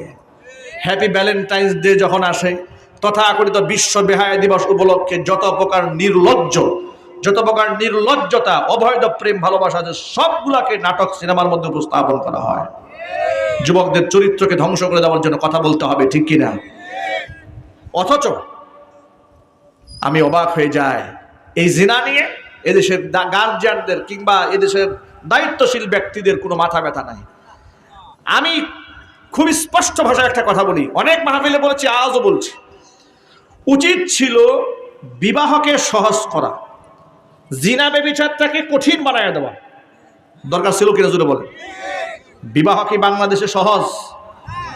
আওয়াজ নাই। বিবাহ কি সহজ? বিবাহ 18 বছর আগে করা যাবে না, 21 বছর আগে বিবাহ দেওয়া যাবে না। বাল্য বিবাহ হয়ে যাবে, তাহলে নারী অধিকার নষ্ট হয়ে যাবে, নারী দেহ নষ্ট হয়ে যাবে, কত প্রকারের একেবারে মিষ্টি মিষ্টি কথা। কিন্তু বাল্য প্রেম নিয়ে দেশে কোনো আইন নাই, কথা বলেন ঠিক কিনা? বাল্য বিবাহ নিয়ে অনেক আইন আছে, কিন্তু বাল্য প্রেম নিয়ে কোনো আওয়াজ নাই। বরং বইয়ের পাতায় দেওয়া হয়েছে এসো বন্ধু হই, সেখানে দিয়েছে একটা নারী, একটা ছেলে, একটা মেয়ে, তাদের হাতের স্পর্শ এটা দোষের কিছু নয়। একদিক থেকে বিবাহ নিষিদ্ধ, আরেক দিক থেকে প্রেম এটা জায়েজ করে দেওয়া হয়েছে। আমরা সরকারকে বলবো, দেশের মুহাক্কিক মুদাক্কিক মাহের যোগ্য আলেমদের তত্ত্বাবধানে এই সিলেবাসটাকে রিভিউ করিয়ে আবার রিভাইজ দিয়ে নতুন করে একটা কোরআন এবং সুন্নাহ সম্মত শিক্ষা ব্যবস্থা এদেশের মধ্যে চালু করে দেওয়া হোক। এর পক্ষে আপনারা আছেন তো ইনশাআল্লাহ? হাত তুলেন, হাত তুলেন, আপনারা সচেতন হন। গোটা জাতি যদি আমরা সজাগ থাকতে পারি, তাহলে আমাদের ঈমান নিয়ে কেউ সিনেমিনে খেলতে পারবে না। আল্লাহ পাক বুঝার তৌফিক দান করেন। যুবক ভাইরা কথা রাখ, মনোযোগ সহকারে শোনেন। অবিবাহিত ছেলে মেয়ের জন্য কোরআনে বিধান হচ্ছে তাদেরকে 100 দৌড়া মারা, অন্যায় করলে, জিনা করলে 100 দৌড়া মারতে হবে। আর যদি বিবাহিত হয়ে যায় তাদেরকে কবর পর্যন্ত জমিনের মধ্যে দাবাই দিয়ে রজম মেরে শেষ করে দিতে হবে। মাইজ ইবনে মালিক আল আসলামী তিনি বিবাহিত ছিলেন, তিনি জানতেন আমি যে অন্যায় করেছি এর শাস্তি মৃত্যুদণ্ড।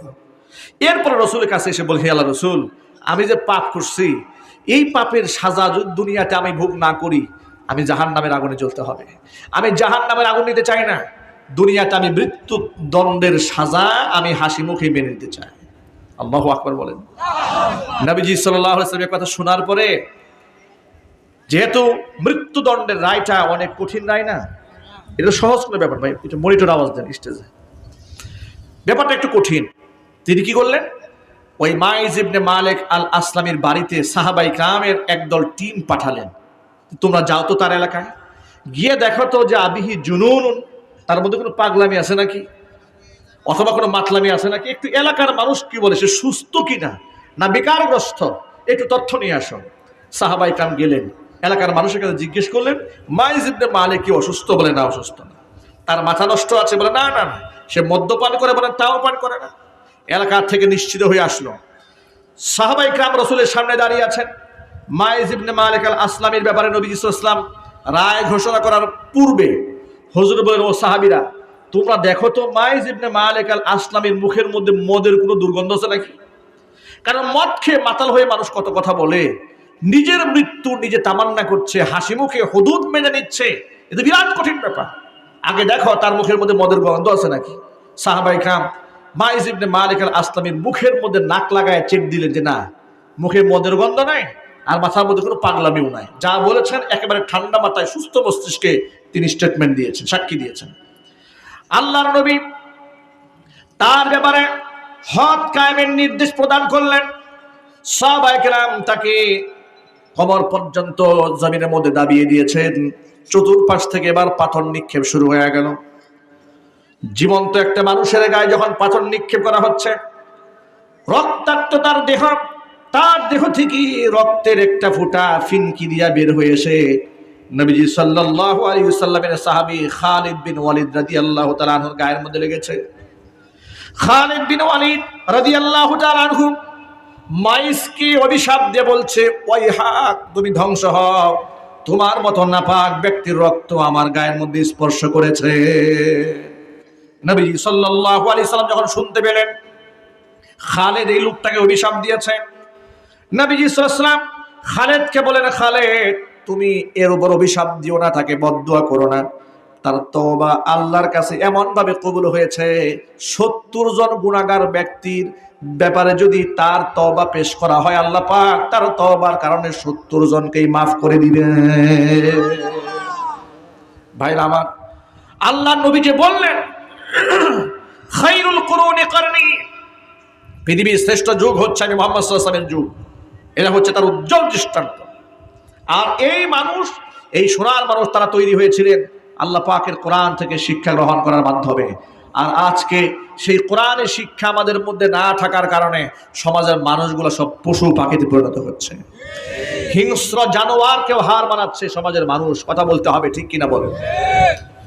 কিছুদিন আগে দেখেছেন না, আপনার গাজীপুর কালীগঞ্জ উপজেলাতে এক বৃদ্ধ বাবা তার একমাত্র সন্তানকে কুড়াল দিয়ে ঠান্ডা মাথায় কুপিয়ে হত্যা করেছে।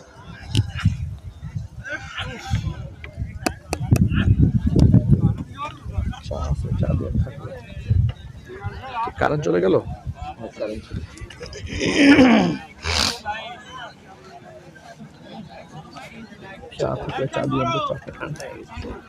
গরম চা দিয়ে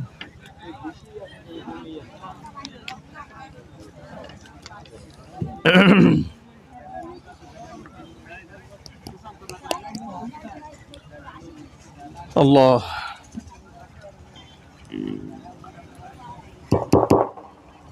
প্রিয় ভাইরা, আপনাদের কষ্ট হচ্ছে?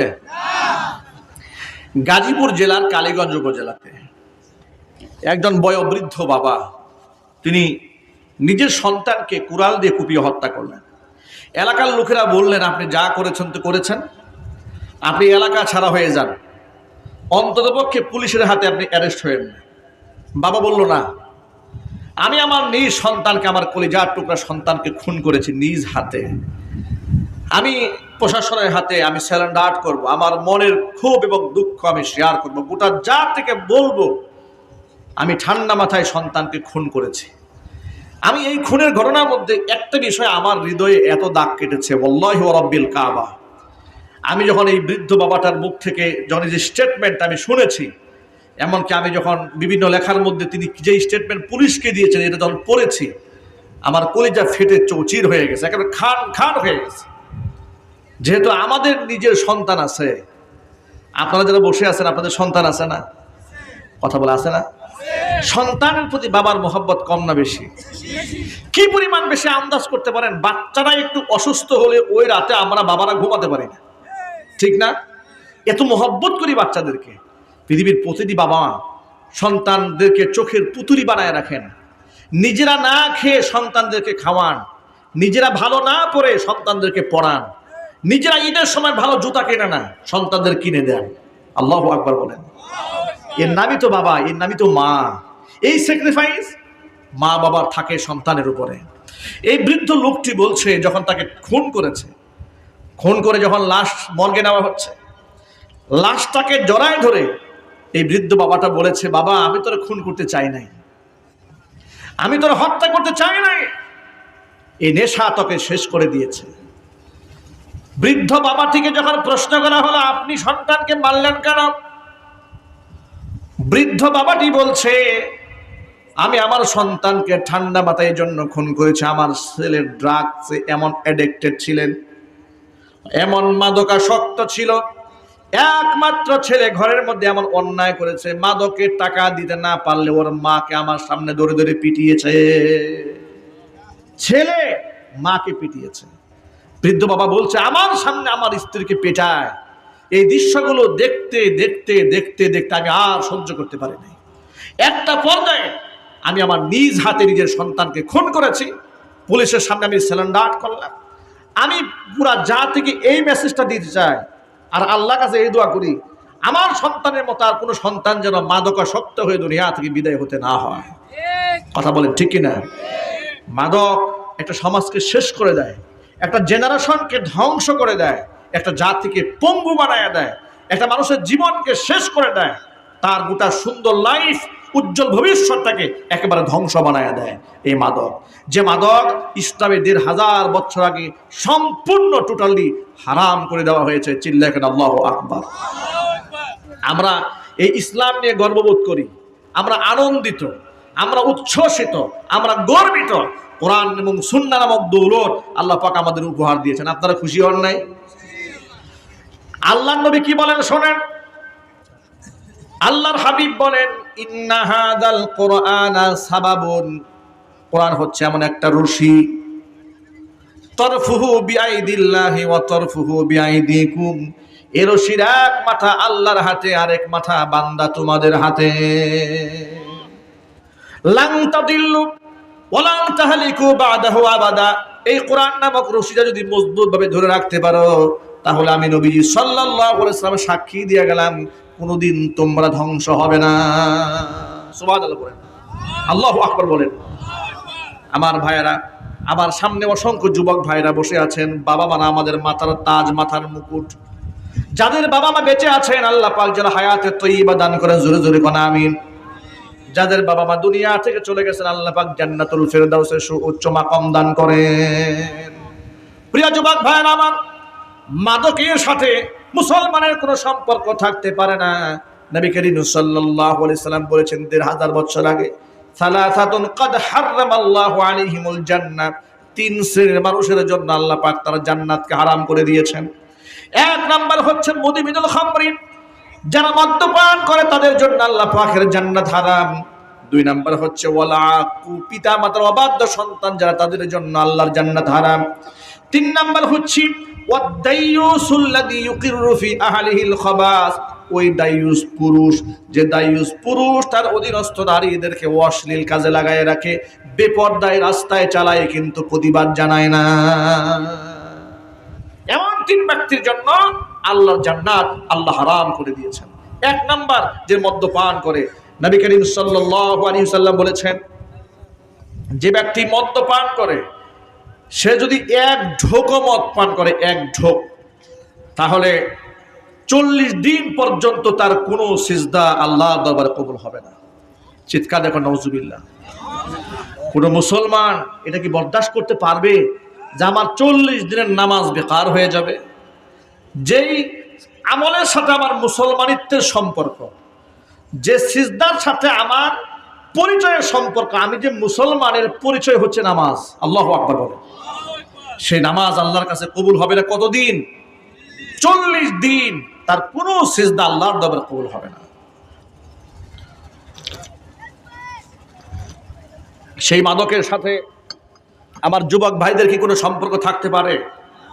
যুবকেরা, আমি হয়তো কারো সমবয়সী হব, ভাই হিসেবে, আলেম হিসেবে, একজন দায়ী হিসেবে একটা অনুরোধ করে একটা কথা বলি।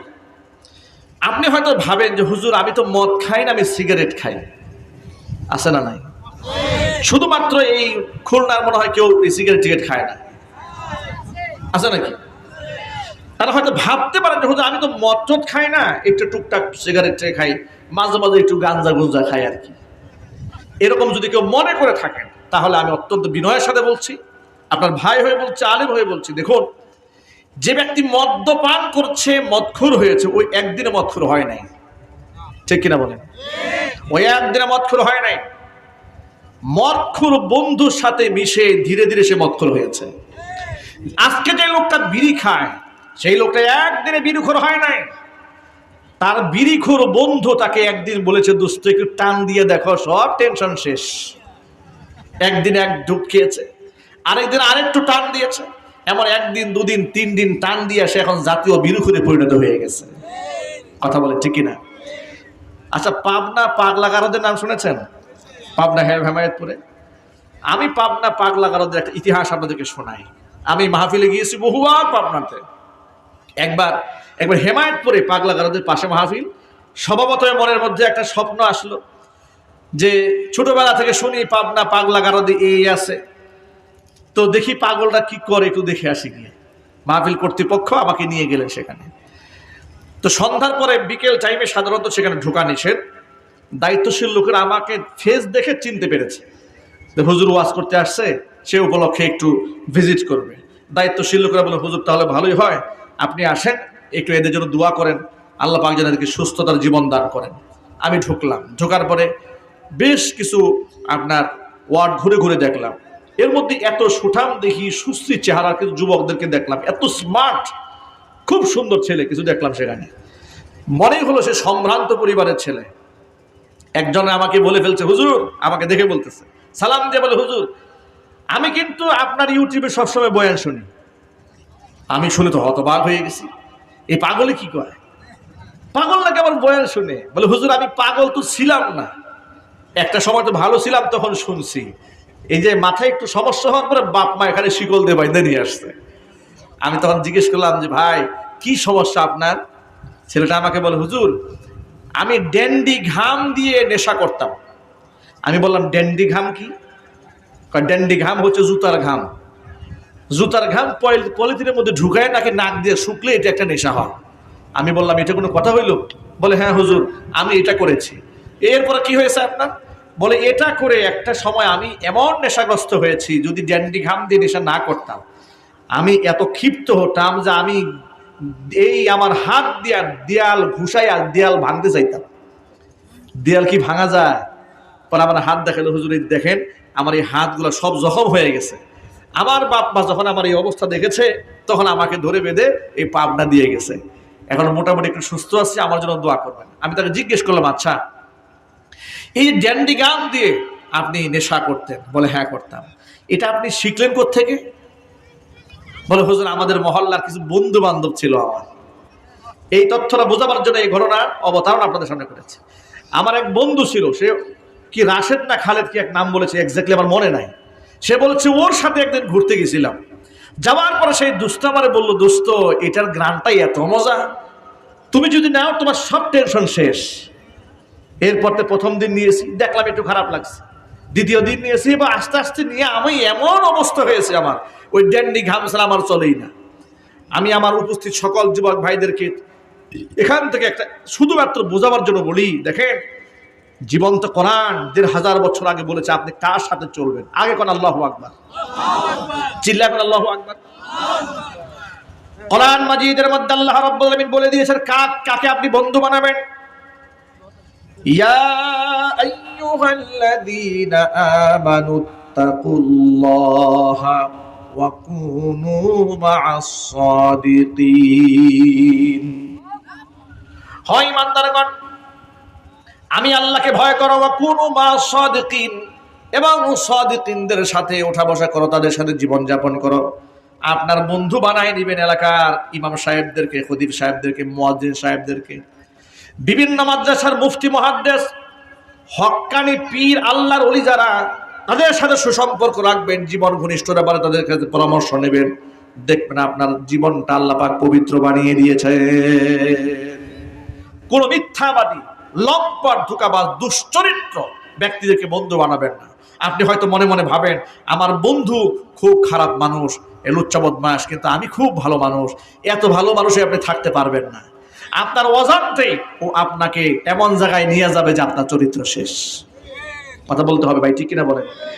কিয়ামতের দিন এই বন্ধুর কারণে বন্ধুরা আফসোস করবে কিয়ামতের দিন। এখানে অনেক ইয়াং যুবকেরা আছো, তোমাদেরকে বলি, অনেক যুবক এরকম আছে না মেয়েদের প্রতি খুব আসক্ত? আওয়াজ নাই না? কিছু যুবক আছে না নাই, মানে মেয়েলি ব্যাপার ছাড়া ওর কোনো কথা নাই, মেয়েদের প্রতি খুব আসক্ত, এরকম লোক আছে না নাই? এদেরকে নামাজে ডাকলেও ওরা আসতে চায় না, আলেমদের কাছে যেতে বললেও যায় না, আছে না নাই? কিয়ামতের দিন একটা শ্রেণীর যুবকেরা বন্ধুর কারণে নিজের হাতের চামড়া সেদিন কামড়ায় ছিঁড়ে ফেলবে টেনে, শুধু আফসোস করে এই কথা বলবে যে আমি কেন তাদের বন্ধু বানিয়েছিলাম।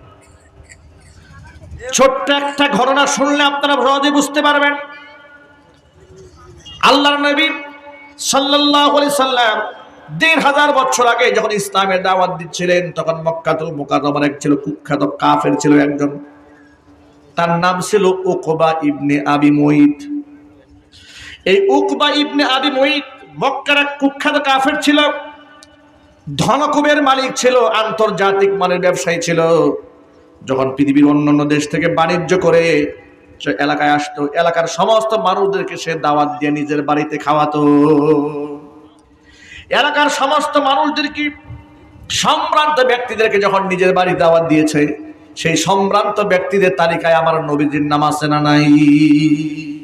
কি বলেন আপনারা? মক্কায় সম্ভ্রান্ত ব্যক্তিদের নামের তালিকা করলে আমাদের নবীজির নাম থাকবে না? সুবহানাল্লাহ। আল্লাহর নবীকেও দাওয়াত দিয়েছে, আল্লাহর নবী এই কাফেরের দাওয়াত গ্রহণ করেছেন। আল্লাহু আকবার বলেন। আল্লাহর নবী কুখ্যাত কাফের উকবা ইবনে আবি মুঈতের দাওয়াত গ্রহণ করলেন, বাড়িতে বসলেন, তার বাড়ি থেকে হাজির হলেন, দস্তরখানা বিছানা হলো, দস্তরখানাও সামনে বসলেন। খাবার যখন সামনে দেওয়া হয়েছে, নবীজি সাল্লাল্লাহু আলাইহি ওয়াসাল্লাম একটা কৌশল অবলম্বন করে বললেন, ও উকবা, আমি তোমার মেহমানদারি ততক্ষণ গ্রহণ করব না যতক্ষণ না পর্যন্ত তুমি উপস্থিত সকল মানুষের সামনে কালিমা গ্রহণ করে মুসলমান না হয়ে যাবে। উকবা ইবনে আবু মুঈত চিন্তা করলো, আমার বাড়িতে মেহমান দাওয়াত দিয়ে নিয়ে আসছে মুহাম্মদ সাল্লাল্লাহু আলাইহি ওয়াসাল্লামকে, তিনি না খায়া আমার প্লেট ছেড়ে দস্তরখানা ছেড়ে উঠে যাবেন, এর থেকে লজ্জাস্কর বিষয় আমার জন্য কিছু হতে পারে না। তিনি উপস্থিত সকল মানুষের সামনে পড়ে নিয়েছেন, আশহাদু আল্লা ইলাহা ইল্লাল্লাহু ওয়াহদাহু লা শারীকা লাহু ওয়া আশহাদু আন্না মুহাম্মাদান আবদুহু ওয়া রাসূলুহু। আল্লাহু আকবার। কালিমা পড়ে মুসলমান হয়ে গেলেন। নবী করিম সাল্লাল্লাহু আলাইহি ওয়াসাল্লাম তার বাড়িতে খাবার খেলেন। এই সংবাদটা মক্কাতুল মুকাররমার চতুর্দিকে একেবারে ইন্টারনেটের সংবাদের মতো ছড়ায় পড়ল, মানুষের কানে কানে আওয়াজ পৌঁছে গেল। এই উকবা ইবনে আবি মুঈতের ঘনিষ্ঠ বন্ধু ছিল আর আরেক কুখ্যাত কাফের, তার নাম ছিল উবাই ইবনে কাব। নাম কি? উবাই ইবনে কাব। ওই উবাই ইবনে কাব মুহাম্মদ সাল্লাল্লাহু আলাইহি ওয়াসাল্লামের তার দারান মারাত্মক বিদ্বেষ ছিল। উবাই ইবনে কাবের কানে যখন গেল যে আপনার বন্ধু উকবা ইবনে আবি মুঈত কালিমা পড়ে মুসলমান হয়ে গেছে, এই কথা শুনে উবাই ইবনে কাব রাগে গুসায় ক্ষোভে উকবাকে ডেকে বলে, উকবা, বলে জি বলো, আমি শুনলাম তুমি নাকি কালিমা পড়েছ, তুমি নাকি মুসলমান হয়ে গিয়েছো। উকবা ইবনে আবি মুঈত বলে, দোস্ত শোনো, আমার বাড়িতে মুহাম্মদ সাল্লাল্লাহু আলাইহি ওয়াসাল্লাম মেহমান হয়ে এসেছে, এখন আমার বাড়ির সামনে মেহমান না খায়া চলে যাবে তা কি হয়? আমি তার খুশির জন্য সবার সামনে কালিমা পড়েছি, কিন্তু মন থেকে গ্রহণ করি নাই। উবাই ইবনে কাব বলছে, ওই সমস্ত ধারায় ফানায় কথা চলবে না, ওই সমস্ত আজগুবি কথা বলে, দায়িত্ব জ্ঞানহীন কথা বলে, হালকা কথা বলে আমাকে সান্ত্বনা দিতে পারবে না। তুমি যদি আমার সাথে বন্ধুত্ব টিকায় রাখতে চাও, তাহলে ঠিক এই মুহূর্তে মুহাম্মদ সাল্লাল্লাহু আলাইহি ওয়াসাল্লামের সামনে যাবে, তার কাছে গিয়ে তার মুখের মধ্যে থুতু নিক্ষেপ করে বলবে, তোমার কালিমা তোমারে ফিরিয়ে দিয়ে গেলাম। উবাই ইবনে কাবের কথা শুনে উকবা ইবনে আবি মুঈত এক মুহূর্ত বিলম্ব করলো না। বন্ধুর খুশির জন্য বন্ধু বলেছে, না হয় বন্ধুত্ব ঠিক থাকবে না। বন্ধুকে খুশি করার জন্য দৌড়ে গেছে আল্লাহ রাসূলের সামনে, ঠিক হয়ে কাজটা করেছে। মুহাম্মদ সাল্লাল্লাহু আলাইহি ওয়াসাল্লামের সামনে থুতু নিক্ষেপ করে বলেছে, মুহাম্মদ, তোমার কালিমা আমি তোমাকে ফিরিয়ে দিয়ে গেলাম। নাউজুবিল্লাহ। কত বড় কপাল পোড়া, কত বড় হতভাগা। আল্লাহ নবী সাল্লাল্লাহু আলাইহি ওয়াসাল্লাম এত কষ্ট পেলেন, এত আঘাত পেলেন, আল্লাহ নবী সাল্লাল্লাহু আলাইহি ওয়াসাল্লাম সেদিন এই ব্যক্তির জন্য লানত করে দিয়েছিলেন। কোরআন মাজিদে সূরা ফুরকানে আল্লাহ পাক এই জালেমের ব্যাপারে আয়াত নাযিল করে বলেছেন, কিয়ামতের দিন এই ব্যক্তি কি করবে শোনো, ওয়ায়াউমা ইয়া'আদ্দুয যালিমু আলা ইয়াদাইহি ইয়াকুলু ইয়া লাইতানি ইত্তাখাযতু মা'আর রাসূলি সাবিলা। নিজের হাতে কামড়াবে আর বলবে, আহারে সেদিন যদি আমি রাসূলের সাথেই রাস্তা অবলম্বন করতাম। ইয়া ওয়াইলাতা লাইতানি লাম আত্তাখিদ ফুলানান খালিলা, সেদিন যদি অমুক নাফরমানকে আমার বন্ধু না বানাতাম।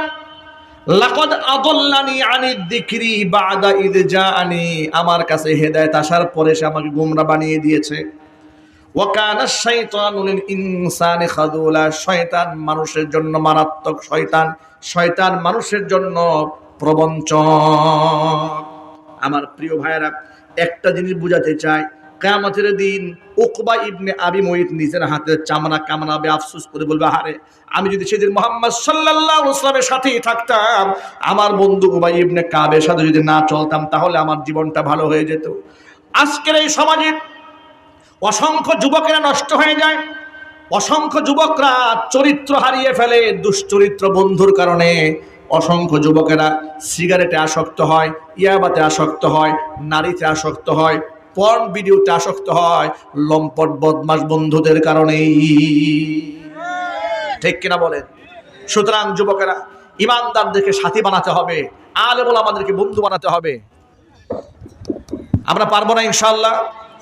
জোরে বলেন না পারবো না ইনশাআল্লাহ? আল্লাহ যেন কবুল করেন, জোরে কোন আমিন। যুবকেরা, আল্লাহ পাক এই কথাগুলো বুঝার তৌফিক দান করেন।